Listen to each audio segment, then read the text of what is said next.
Your Fitness Business Podcast Snapshot. The origin of SMART goals. Are SMART goals the best approach to goal setting? When it comes to goals, does one size fit all? And finally, defining open goals. All of that and more coming up in today's episode.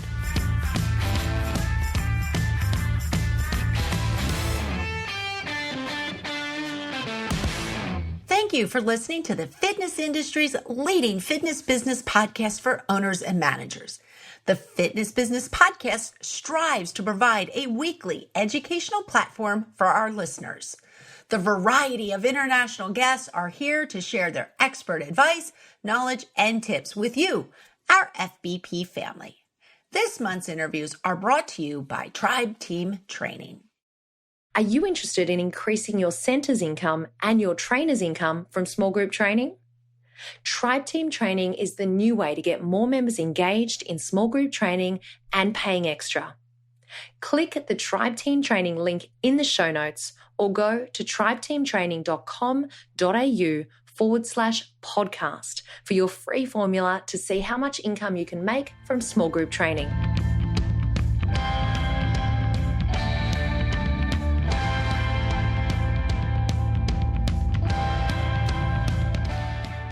Hey, welcome back for another informative episode. I am your host, Dory Nugent, and you are listening to episode number 362 from the Fitness Business Podcast. Get ready to learn about SMART goals and how they can help you achieve success through the words of Associate Professor Christian Swann from Southern Cross University. Welcome, FBP family, to this week's episode with today's guest, Christian Swann. Christian is an associate professor in psychology at Southern Cross University. Welcome, Christian. Thank you. Thanks for having me on your show. Yeah, it's really wonderful to have you join us today, and also for you just to share your knowledge about goal setting. I'm really excited to dive into this topic. Every gym on the planet sets SMART goals. Now we're talking about specific, measurable, attainable, realistic, timely. Whether that be for business performance, staff performance, or as inspiration for our members. Where did SMART goals come from? Yeah, so SMART goals came from the 80s. They were, it's generally accepted that they were first published in 1981 by a business consultant whose name was George Doran, and he published his sort of advice for managers on how to set goals and objectives in a magazine called Management Review. There's a couple of things that I think are important to note around that. One is that it's not really a scientific piece of work that he put forward. Is based on some of his experience and the practical things that he saw from his career, but is not really underpinned by scientific theory or scientific research, which is sort of how we're arriving where we are now, which I'll get to in a couple of minutes. But it's obviously been really, really popular, really practical, very easy to understand. And I think that's why it has dominated this industry as well as many other industries for 40 years now. And it's really because it's such an easy thing to get your head around for what is actually a really, really complicated, difficult skill to get right in terms of setting effective goals. So there are certainly good points about it in that it is sort of easy to understand and has become very practical. But the caveat is that it was not really based scientifically. It doesn't really have scientific foundations. So who knew that the 80s produced like the best music, the best movies, and SMART goals? Absolutely. I love the 80s. All right, back on track here. Are SMART goals the best approach to goal setting? Well, this is sort of where I was going in that we've had a status quo for decades now. And we're getting to a point where we are essentially looking back on how we've been doing things. And often is the case, we're now starting to think a bit more critically about the way that we do things. So For a long time, it's sort of gone unquestioned that SMART goals were the status quo. We haven't really stopped to think whether there's a better approach that we should be taking. It's just been assumed almost industry-wide that if you set goals, they should be SMART. In terms of whether they're the best approach to goal setting, we're pretty confident now in saying that no, they're not the best approach. And like I said, there's a number of reasons for that. One of them being that it's not underpinned by scientific theory. And what scientific theory means is essentially that it explains how they'll work or when they'll work best. So because SMART goals don't have a theory necessarily, we're missing really important information about knowing how best to use them or when they're likely to work best. There's a whole other range of problems as well once you really get stuck into looking into the history and the background. And one of them is, there's a common way of interpreting the SMART acronym. And I think you mentioned specific, measurable, attainable, realistic, timely. And that's a pretty common way of thinking about it. But there's actually around 50 or 60 different terms that people will fit into the SMART acronym. So they'll chop and change. And so between 2 or 3 different gyms, for example, there could be completely different ways of making sense of what SMART goals are or using them, which means that across the whole industry, there's a whole load of inconsistency. And those things create problems, really, because it means that we don't have really solid foundations in what is the best thing to do. It's sort of all over the place. And I guess some of the most important things are that in the last decade, there have been big shifts in research on goal setting, which is telling us that it's moving in a very different direction. So the research, the theory is moving along and it's evolving. But what we're sort of seeing now is that practice, where they're used in gyms or in government initiatives or used by health organizations, actually that's still stuck almost sort of in the last few decades and not really caught up yet with the changes that are happening scientifically. So we're really in this point where we're looking back on how things have been done previously.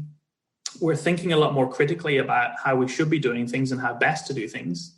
And we're seeing that the science is progressing quite quickly, but the challenge now is helping everyone really catch up with the science and start setting goals in practice in a different way that's actually going to be much more beneficial. And so the SMART acronym really, as it stands now, it's a catchy acronym, but it's essentially style over substance. Okay. So I know you mentioned about research. So pretty much, I think you've covered basically what research is saying about goal setting. So like I said, there's a number of really important developments that have just happened to coincide around the same time, which is really bringing us to this environment of thinking critically. So one of the key developments was that the closest theory that we have is called goal setting theory, and I'm sure many of your listeners will be aware of that as well. Goal setting theory isn't the same as SMART goals. The two aren't necessarily the same. There's some similarities, but they're different. And goal setting theory has evolved. So essentially, again, similar sort of picture. For decades, it's been accepted that when we set a goal, it should be a specific goal and it should probably be a challenging goal. The goal setting theory has now evolved to basically say that it's not a one size fits all anymore. Actually, we need to think about where people are on the continuum of building skill and use different goals at different phases. So essentially, the theory is telling us that we need different goals for beginners than we do for experts. And so that sort of explains why we have people who go to the gym every day and are really into it and really into fitness, but we also have people who are really struggling, and we give them same goals, but still they struggle and still they don't get into a regular routine and aren't able to do exercise as much as they need to. So it's much more nuanced now, and moving away from one size fits all to start looking at what's going to work best for who in what circumstances. And the key thing really is that we need different goals for different people. essentially. Different goals for beginners, different goals for experts. Okay, I've talked to you before and you've mentioned this term open goals. Could you just explain to the listeners out there what open goals are? Absolutely. So open goals are essentially what we think are the most promising alternative to SMART goals. And they seem to be particularly useful for the beginner. So the research that we've done, both at Southern Cross University and through colleagues Rebecca Hawkins and Patricia Jackman at the University of Lincoln in the UK, we've done studies where we've compared SMART goals against a variety of other types of goal. And those studies are telling us that SMART goals probably work fine for the experts, the regular fitness freaks who are in the gym a couple of times a day or every day and just doing fine. But SMART goals aren't working as well for the beginner. And open goals seem to be what works best as an alternative for the beginner.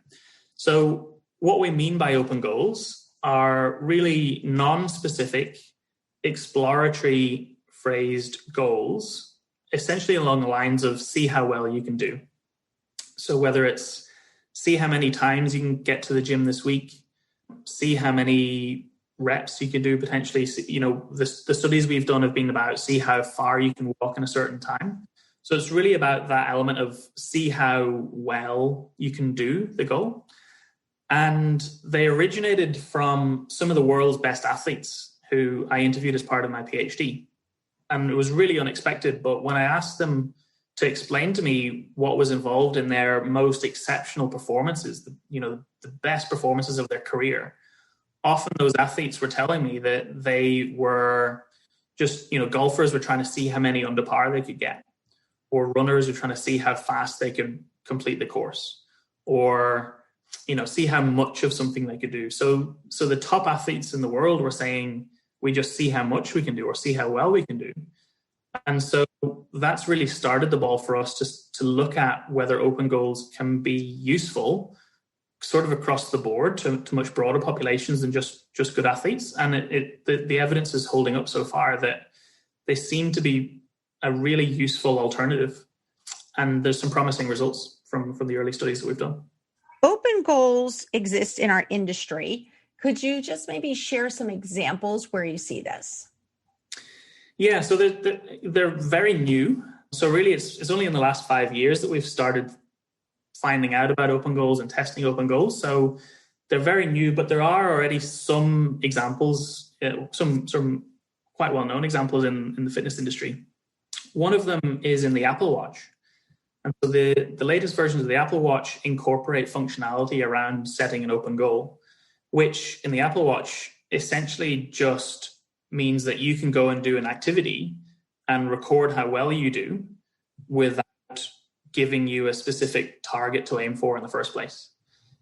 So that's really encouraging from our perspective that, obviously the Apple Watch is fantastic technology and really widely used, but they are paying attention in that they are giving their users the chance to just have that sense of freedom now and then when they go and exercise and to do it without pursuing something really specific and target oriented.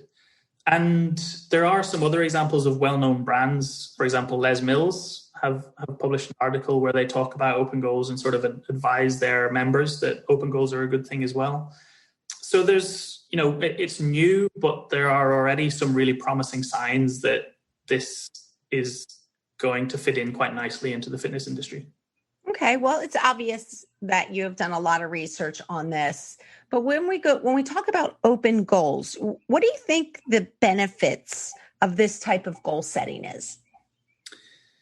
Yeah, and so I'll talk to you about the research. And like I said, they seem to be particularly useful for those who are at the earliest stages of building skill. So if you think about the status quo, SMART goals and really specific goals, their origin is basically from working in organizational settings. And so you give the high flyers in your organization a goal, you'll get more out of them. But those people already know how to do their job. They already know what's required. They already have the skill. They have all the resources. So the specific goals are going to work really well in that instance. But if you take all of those skills and resources and knowledge away from someone, then the specific goal actually is likely to be harmful or detrimental to them. So it'll create stress, it'll create anxiety, it'll make life really difficult, and ultimately they won't be able to do the task as well because they're a beginner. And that makes complete sense, right? So open goals are much more suited at that initial stage. And in terms of the research that we've seen, they seem to be better in terms of increasing performance. So if you give a beginner an open goal rather than a SMART goal, they seem to perform better at the task. As well as performance, there's some really, really important psychological benefits to pursuing open goals. So when we give beginners an open goal, they feel better while they're doing the task. And in exercise, if you feel better while you're exercising, it's linked to long-term adherence. So the better you feel, the more likely you are to stick with exercise long-term. So that's a huge, huge finding, that people will actually feel better during the exercise itself. Open goals make people feel more confident than when they're pursuing SMART goals. They make people feel like they've done better. Even though the objective performance doesn't change, people feel like they've got more out of it and feel like they've performed better. They enjoy it more, they're more motivated, and they report that they're much more keen to repeat the exercise. And on the flip side as well, we see that SMART goals create a sense of pressure and tension for people. So yeah, for beginners, there's this real mix that SMART goals aren't going to be useful. You know, we're becoming more and more clear on that as the research is being produced. But we're seeing this really, really nice and promising alternative that if you just simply ask people to see how well they can do, they can actually do more and they will love it while they're doing it. And that's much more likely to see them stick with it long term. So Christian, why is it that you think open goals work differently than SMART goals? So we think it's because when you set a SMART goal, your mind is going into the future and you've got a really specific thing that you're focusing on. And so your progress is then judged relative to that future time point. And when that's the case, it takes a lot longer to feel like you're making progress, because the closer you get to the target, the more you feel like things are going well. So at the early stages, it's really problematic in that it takes a long time to feel like you're making progress towards your goal. And that's when obviously beginners are at the biggest risk of dropout. With open goals, your focus is on your starting point. So I want to see how well I can do. I don't really know how well I can do it yet, so I'm going to give it a go. I'm going to find out how well I can do, and then I'm going to do the same thing again. So your focus is on the starting point, and that means that it gives you a much, much greater sense of progress, because you're like, oh, yesterday I walked for 1,000 steps. That's cool. Today I walked for 1,100 steps. That's way more than yesterday. So even though the change isn't that big in the greater scheme of things, the sense of progress is much, much bigger. Whereas if you're aiming for 10,000 steps and you've only done 1,100, it doesn't feel like you've achieved much at all, and you've still got such a long way to go. So it's really about this difference between SMART goals being about a specific point in the future and open goals being about building on your starting point, which makes it feel like you're making progress a lot more quickly. And yeah, you're sort of building and building and building on where you started out. And one of the really key thing that we've seen is a participant told us that open goals take away the trauma of failing. So with a SMART goal or anything specific, it's either you're going to achieve it or you don't. And in most cases, you don't. And you might get close, but you still don't actually achieve it. Open goals remove the possibility of failure. And that if you're just trying to see how many things you can do, there is no failure there, because you're going to do something and that's still going to be an achievement. And so in the context of exercise and the fitness industry, if you can take away the potential for people to fail, then certainly for beginners and those who are just starting up, that's a huge, huge barrier that you can take out of the way. And again, it gives people much, much more chance of being able to really get into it and stick with it longer term. And the only other thing, I guess, is that it's important to note that it's not either or. So, if you are a beginner and initially you do use open goals, you're going to build to a point when specific goals are great for you. Like the example of someone in a job, you're going to build up knowledge and skill and resources of what you need to do. And at that point, we know that specific goals are great. So you can switch, essentially. So it's seeing goal setting now as sort of a chain of events and switching from one type to the other, as opposed to just a blanket one size fits all. Mm-hmm. Yeah, no, I completely understand. And I can see it. Well done. Great answer there. So let me paint a scenario for you. All right. So we have a little scenario here going. You have hundreds, if not thousands of members returning to gyms, let's say after COVID or after like the new year, you get the new year rush, or even joining after like a low priced sale. The key with these members is going to be to onboard them and then have them focused on building the habit of exercising in the gym. What would be your goal setting process for these members to inspire them to start or restart an exercise routine? Yeah, great question. I think the very first thing would be to check where they are on the continuum. So are these complete beginners who have tried and failed to become a regular exerciser? Or is it someone who, for example, used to be an athlete at college and just hasn't been to the gym in a while, and now they're coming back and they know how to do it all? And obviously you're going to use different goals for each of those. So once you know which type of goal you're working with, then you can obviously work with that more specifically. The majority, I would assume, will be beginners who will have tried and failed before. And so with them, my approach would be to, if they're coming in for a 6 week or a 12-week program initially, my approach would be to have the goal of see where they can get to at the end of those 6 or 12 weeks and have it really open-ended with no potential to fail. And the whole time is about them building on their benchmark and building and getting better and better and better.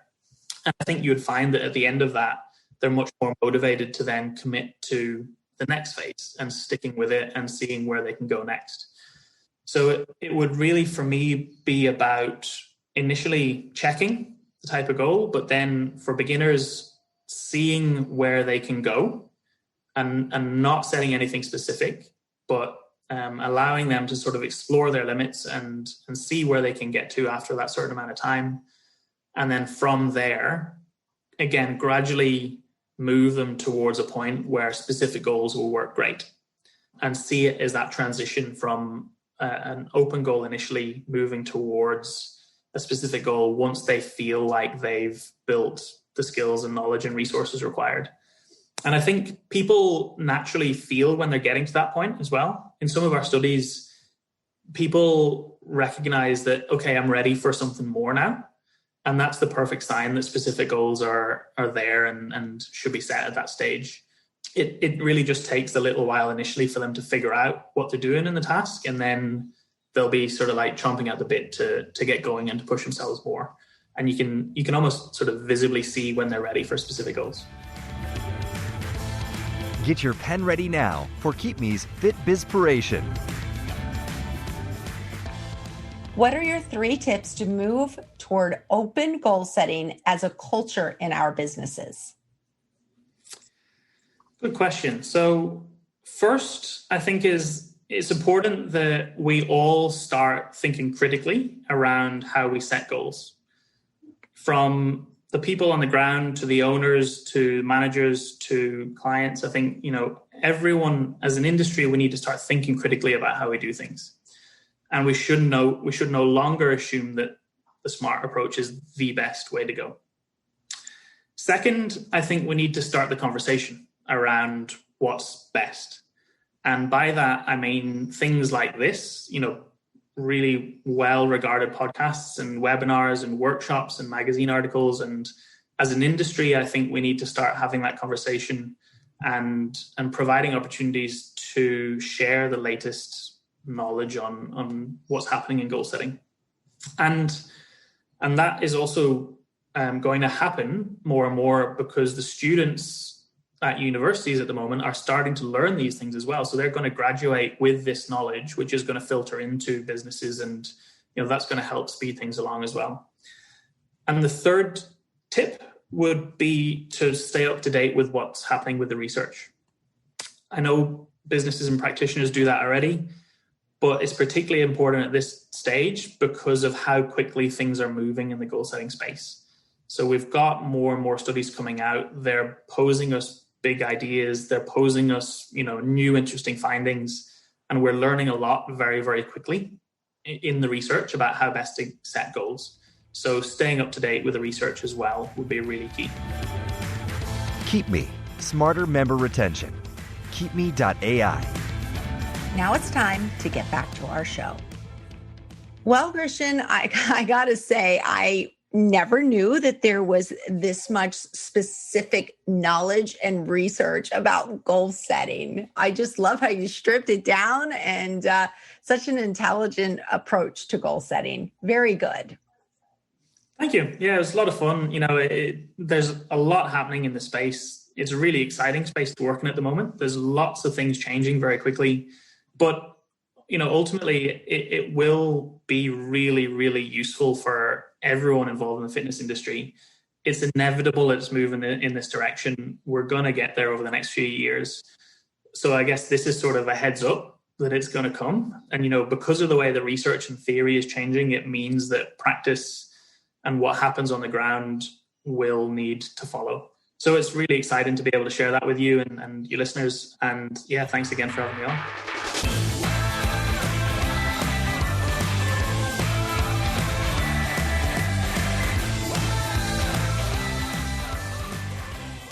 I say we give a round of applause to Christian Swann, for this is his first time being a guest on our show. And I would say he did a fantastic job. So thank you, Christian. Now it's time to hear from our sponsor, Discovered Strength.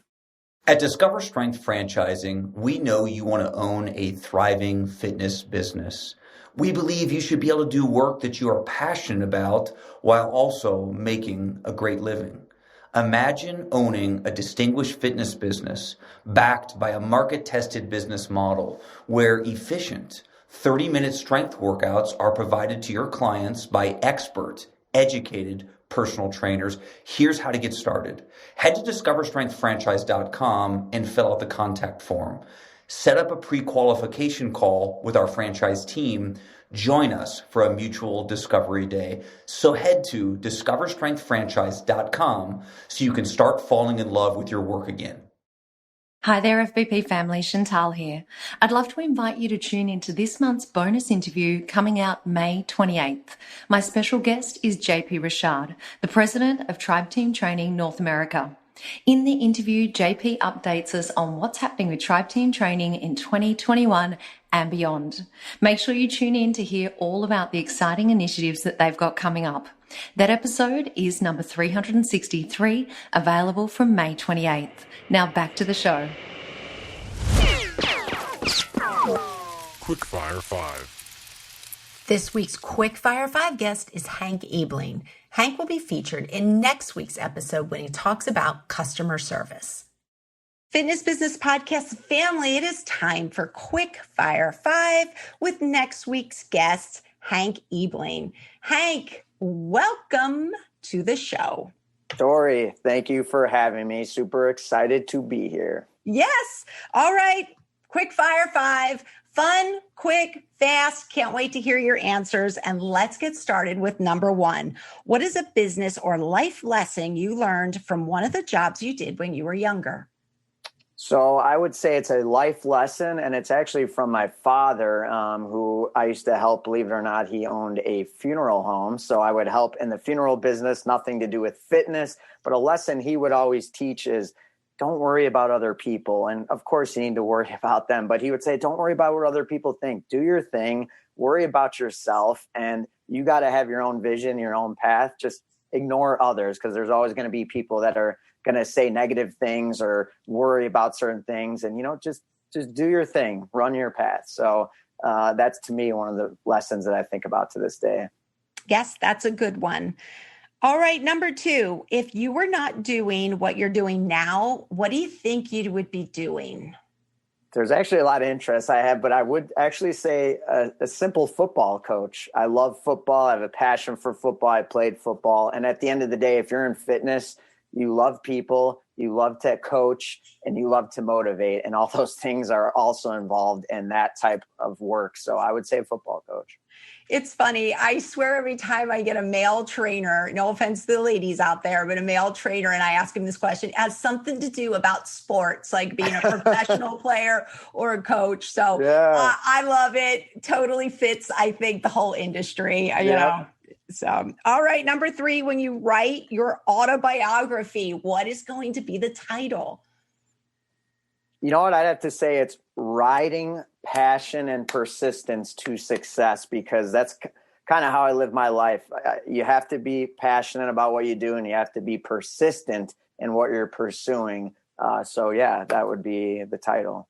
Okay, good. And number 4, what is a book that you would recommend to everyone out there listening? You got to go with the staple, Dale Carnegie, How to Win Friends and Influence People. I know there's nothing new there in terms of many people have read it, but we give it to every new hire, every intern. It's a must read. And not only is it a must read, but you should read that probably multiple times a year, just as reminders. Hank, I've not had that one. I'm going to maybe, I don't know. Holy cow, are you kidding me? Had that one. Yeah. It's probably it's probably sold some of the most copies out of any book. And you've had some really smart people. I cannot believe that. You know what? There's so many great books out there. Yeah. You know, it's tough. It's tough. So when I was thinking about that, answering that, I'm like, oh, I'm sure tons of people have said this one, but whatever. So that's funny. No, but we will add that to our list. So thank you. Now we can get that on our list for our 2021 book club. So perfect. Yeah. All right. And finally, give us your best sales pitch. Why our listeners should come back next week to hear your wisdom about service. Yes. Well, here's the thing. The fitness industry, as we all know, is probably one of the most competitive industries out there. And it's only getting more competitive as more people jump on the online space. And, people can copy your workouts, your equipment that you use, but the one thing that they can't take from you is how you treat people and the service you provide. So it doesn't matter the demographic you're in, the market you're in, where your business is, you can always crush the competition when you focus and lead with customer service. Well, I'm excited about our episode next week. So listeners out there, make sure you tune in next week when Hank Ebling comes back to talk about service. Here's a message from our podcast partner, Rex Roundtables. Professional facilitation with a group of non-competing owners to stay ahead of the industry curve is the USP of Rex Roundtables. To find your local roundtable, go to rexroundtables.com. That's rexroundtables.com.